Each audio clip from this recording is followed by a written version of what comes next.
different ways to use make in English. Make a complaint.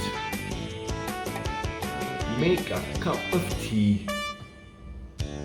Make a decision. Make a difference. Make a mistake. Make a promise. Make the most of it. Make it up to someone.